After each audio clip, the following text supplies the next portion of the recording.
Harus terpenuhi syarat apa? Syarat jenis pekerjaannya. Dua syarat itu. Maka PKWT berakhir kalau dua syarat itu terpenuhi dengan kondisi PKWT tahun ini cuma setahun sampai September 2020 habis, ya sudah PKWT habis berakhir demi hukum. Gak perlu diperdebatkan lagi. Kecuali selama ini sebenarnya salah. Pekerjaan inti gitu ya, dijadikan pekerjaan yang di PKWT-kan.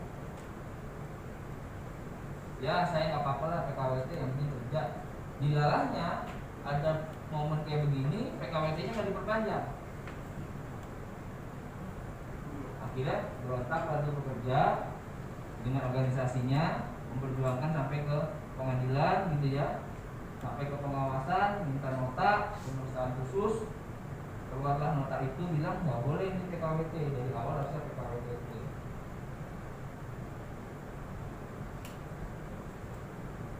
Saya tembak-tembak lagi ya. Ini sembari masuk ke substansi soal PKWT, nggak ngomong soal PHK. Pekerjaannya apaan?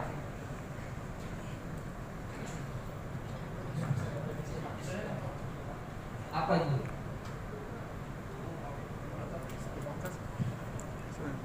Habis dalam itu pekerjaan perusahaannya apa? Bikin apa? Pembalut. Yang PKWT bagian apa kerjanya? Umum kayak gimana? Oke, ini beneran. Ya.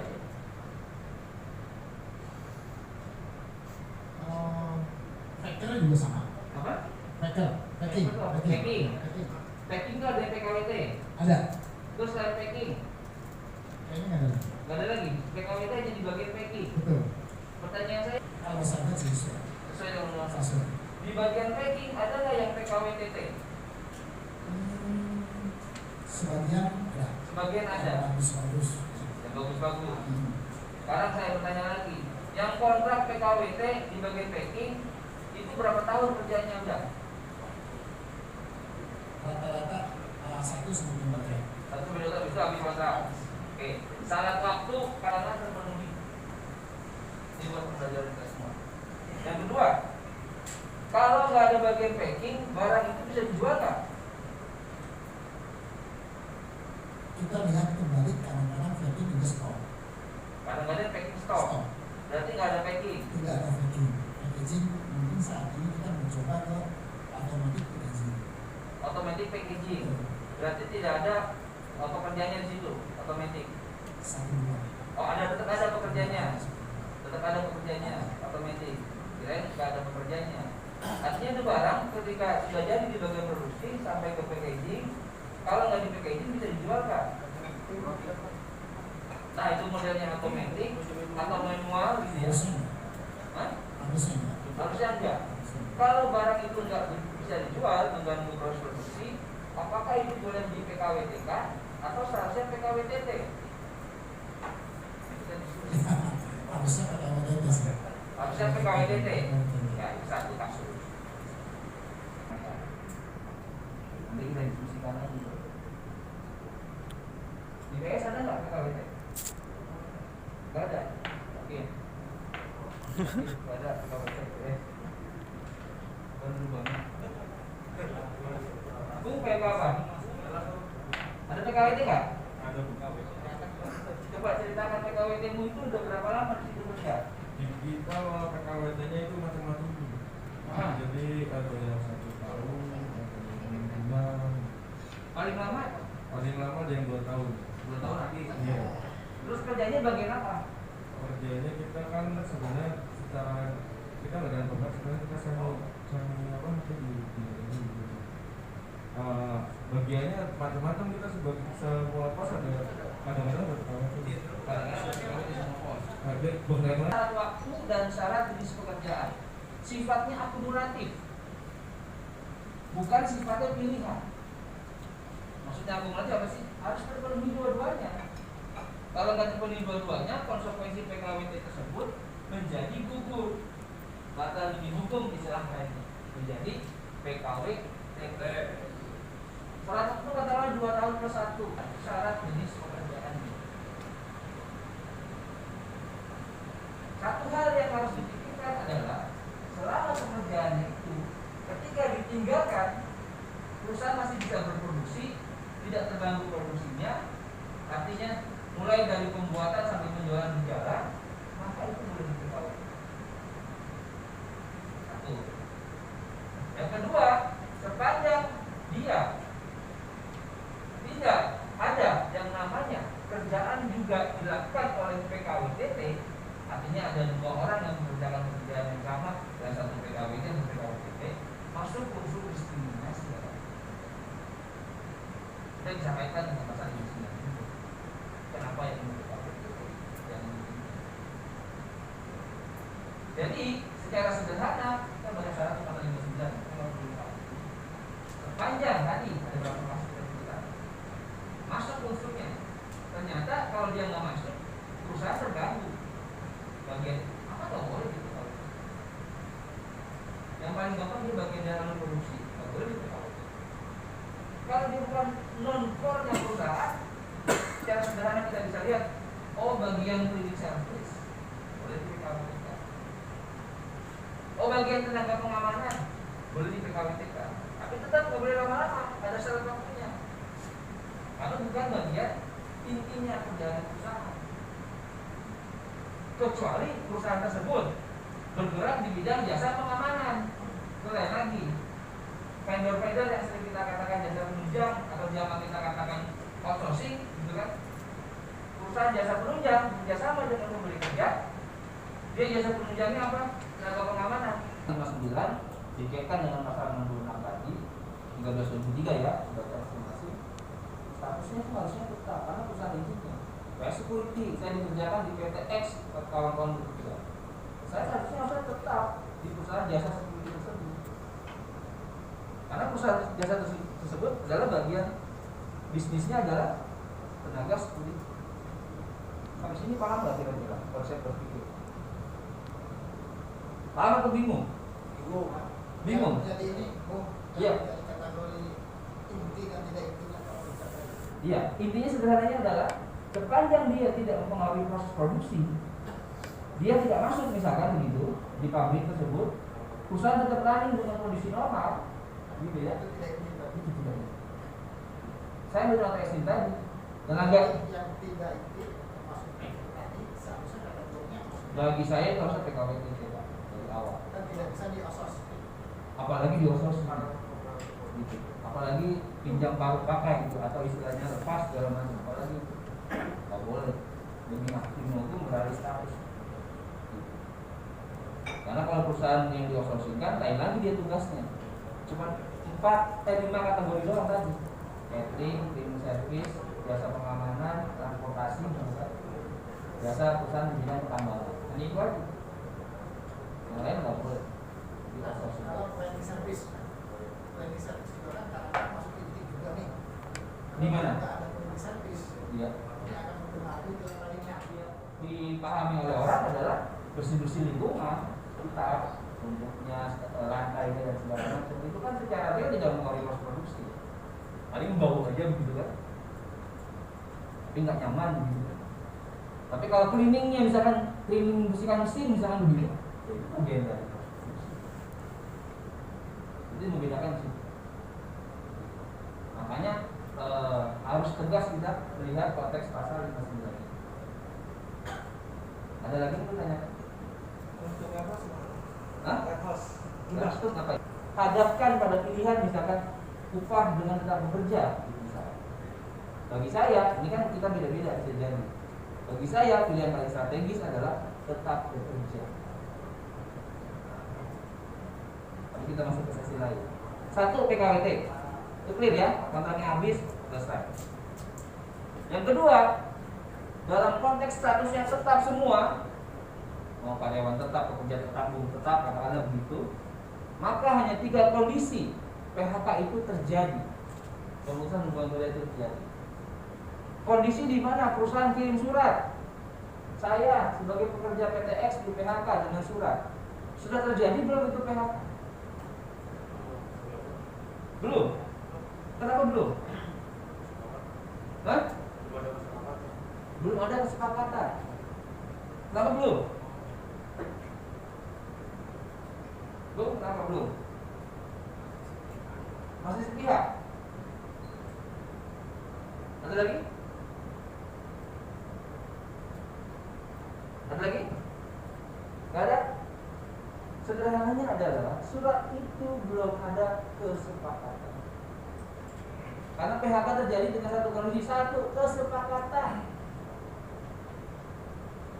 Kita kalau di regulasi itu saat PHK itu banyak ya, 13/2003 atau di PKB kawan-kawan juga. Mulai dari dianggap mengumpulkan diri, mulai dari dianggap mangkir, mulai dari dianggap masuk usia pensiun. Lalu juga ada peleburan penggabungan perusahaan. Lalu PHK karena kesalahan berat misalnya gitu. Dan PHK lain-lainnya lah banyak. Dari sini yang kita anggap cuma ada 3 kondisi. Satu, harus ada kesepakatan dulu. Surat PHK kita dari perusahaan terjadi PHK belum? Belum kalau kita nggak sepakat. Surat pengunduran diri kita sebagai pekerja, saya mau resign nih. Perusahaan bilang nggak mau, saya nggak terima. Belum terjadi juga PHK. Karena perusahaan nggak sepakat. Tapi aneh ya kondisinya, ada orang resign kok nggak mau. Tapi secara hukum belum ada kesepakatan. Belum terjadi PHK. 1, 2 kejadian bisa jadi. Gue masih mau pakai lu ini. Lu kan orang yang punya skill yang berbeda gitu kan. Gue tahu lu mau pindah karena nyari gaji lebih besar kan misalnya. Terjadi juga beberapa kondisi. Tapi prinsipnya harus ada kesepakatan dulu. Lalu bagaimana kalau nggak ada kesepakatan? Muncul 2 kondisi. Apa itu? Putusan pengadilan. Nggak sepakat nih, kita di PHK, tiba-tiba dapat surat PHK. Kita nggak sepakat, berproses sampai ke pengadilan, dipanggil mediasi sampai ke PHK. Kita proses itu. Begitu juga perusahaan nggak sepakat nih, Anda maunya resign aja, padahal Anda kami masih butuhkan. Berproses juga perusahaan sampai pengadilan. Siapa yang terjadi? Putusan pengadilan ditunggu. PHK karena ketok palunya hakim. Yang kedua, PHK karena putusan pengadilan. Yang ketiga, PHK karena apa? Panggilan dilakukan. Siapa yang dipanggil? Udah nggak bisa ngapa-ngapain. Ahli warisnya gantiin nggak bisa. Tapi kalau pengusahanya dipanggil, yang maha kuasa, terjadi nggak PHK? Enggak. Karena perusahaan badan hukum, bukan individu. Jadi 3 kondisi, 2 lah secara gampang gitu ya. Tapi saya menyebutnya 3. PHK karena pensiun juga gitu. Gak ada kesepakatan. Kalau dia udah 70 tahun, terus akhirnya kan berproses ke pengadilan. 60 tahun mau PHK, perusahaannya, pekerjaannya nggak mau, masih mau bekerja, proses juga pengadilan. Sepakatan dan pengadilan atau pekerja yang meninggal. 3 kondisi itu secara praktik. Teorinya banyak, segala macam yang namanya termination. Cuman prakteknya bilang 3 aja. Jelas nih, kerjanya itu direkrut, ya. dia itu sudah memasuki usia, mungkin si pekerjaannya sudah bekerja di perusahaan lain. Nah, masuk ke perusahaan yang baru ini ketika usianya sudah lebih dari 56 tahun. Iya. Tapi kontrak. Iya, dan perusahaan melakukan kontrak itu sudah melakukan tanda tangan sebanyak 3 kali. Lantas bagaimana itu berdasarkan hukum? Iya. Mau usianya 60 tahun, 80 tahun segala macam, klausul yang mulai di PKWT tetap kita menunjukkan pasal 59. Tadi syarat jenis pekerjaan sama syarat waktunya. Itu aja, terpenuhi tidak jenis pekerjaan di perusahaan tersebut sama syarat waktunya untuk kontrak. Kalau terpenuhi ya sah-sah aja dia kontrak. Tapi kalau nggak terpenuhi dari awal dia nggak boleh kontrak. Jadi nggak berdebat soal dia usianya udah masuk usia pensiun. Bukan di situ start perdebatan atau argumentasinya, tapi kepada jenis pekerjaannya sama syarat waktu. Itu Bu kira-kira. Nah, konkretnya tadi di pabrik tersebut, dia kerjanya bagian apa? Contohnya misalkan itu, misalkan kasusnya benar-benar ada. Contohnya itu kurcasi. Kurcasi. Ya. Itu kira-kira pekerjaan inti nggak? purchasing di perusahaan. Pada umumnya udah pasti ada kan purchasing di bagian perusahaan kan. Kita bisa mudah untuk mendefinisikan purchasing itu bagian dari pekerjaan inti. Maka tidak boleh dipakai. Nah pertanyaannya, kontrak itu batal demi hukum jadi PKWTT. Secara teori batal demi hukum itu otomatis dia jadi PKWTT. Tapi secara praktek mesti diperjuangkan ke pengadilan. Nah si bapak tadi yang sudah masuk usia pensiun, dia sadar diri harusnya gue PKWTT, ini seandainya nih. Tapi dia nggak mau memperjuangkan dirinya. Lah jadilah gue PKWT. Kalau gue juga masih cukup menikmati gaji yang ada dan segala macam. Terjadi nggak perselisihan? Niscaya tidak pernah terjadi. Kalau dia anteng-anteng baik dan dia tidak merasa ada salah di situ, ya udah gue terima aja, gak jadi perselisihan. Terus kayak kawan-kawan di PHK, terima aja lah gue di PHK, cuma dapat 3 bulan gaji. Gak pernah terjadi tuh perselisihan sampai KPHI, meskipun pengurus PUK-nya ngotot gitu kan. Tapi harus surat kuasa dari si orang tersebut, udah sampai kiamat juga gak pernah ada perselisihan. Padahal perspektif pengurus adalah satu orang dibegituin bukan sekedar dianya, tapi bisa jadi menular ke yang lain. Model PHK kayak gitu. Model PKWT kayak gitu. Jadi begitu perspektif advokasi kita kan gitu.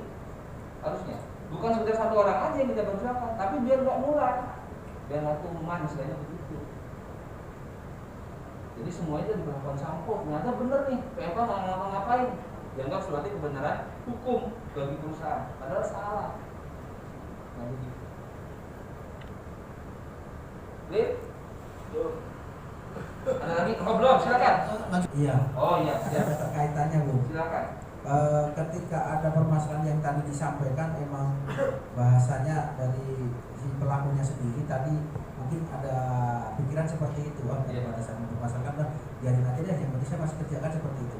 Nah artinya dari sisi pengurus sendiri, keserikatan sendiri, di PUK-nya sendiri bisa tidak untuk mempermasalahkan atau meluruskan lah bahasanya.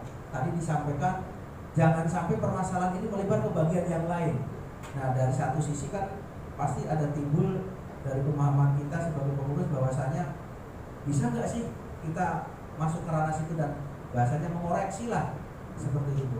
Kalau untuk sampai pada titik mengoreksi kasus individu orang tersebut sangat tidak bisa kalau orang tersebut tidak mau dikoreksi.